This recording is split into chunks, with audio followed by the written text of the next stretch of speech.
About 5 years ago, I made this jacket, and ever since I released it, I've been flooded with messages asking me where I got it made. So I figured it was about time to make a video and share the process with you. So here's how to manufacture that polar fleece jacket you've always wanted to produce. If you enjoy this kind of content, make sure to like the video and subscribe for more behind the scenes tips and stories on how I make clothes here in Los Angeles and sometimes overseas. Now, back when I was working on this jacket, I kept seeing tons of similar styles online, but no matter how hard I searched, I couldn't find a manufacturer to make this specific jacket. The reason why is that I had no idea what the method was called to get the design knitted into the fabric. Here's a story on how I found out what that method was called. About 5 years ago, I was on Melrose in LA walking with some friends, and we stopped by the John Elliott store. At the time, I was super up to date with what they were releasing, so I figured I would go into the store and check out to see if they had these jackets in stock. When I walked in, I spotted a bunch of the styles up at the front, so I spoke to an associate to kind of get an idea and see if they knew the method that they used to create those jackets. A few minutes into the conversation, and luckily he knew what the method was called and told me it was Jacquard Knit.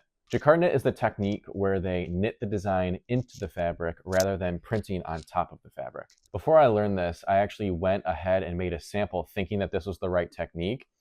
And so when they printed over the fabric, it completely flattened down the fleece and it came out terrible. So when you talk to your manufacturer, make sure you specify that you want Jacquard Knit polar fleece for your jacket. Your manufacturer is going to need a vector file for your design. So no PNGs, no JPEGs, you want PSD, Photoshop file, AI, Illustrator, or in some cases they'll approve and accept a PDF file. So I'm gonna go ahead and show you the file that I used in order to create this jacket.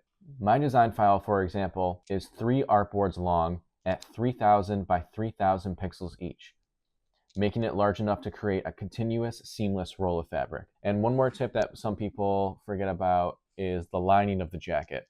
Now, there are a bunch of different linings that you can use, but what I used for this specific one was satin fabric, and I recommend using that. So once you finish your design, you want to hit up your supplier. This is the exact Alibaba supplier that I used to produce this jacket. Now, this was about 5 years ago, and I made about 50 pieces with them. So just make sure that they can do a low MOQ.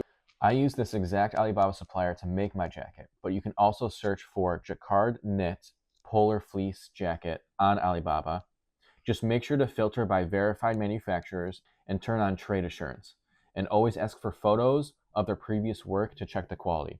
This is the most important part because you don't want to waste time talking to a manufacturer and have them end up either being a trading company, which they're not even an actual manufacturer, or they just have really low quality, and no one wants low quality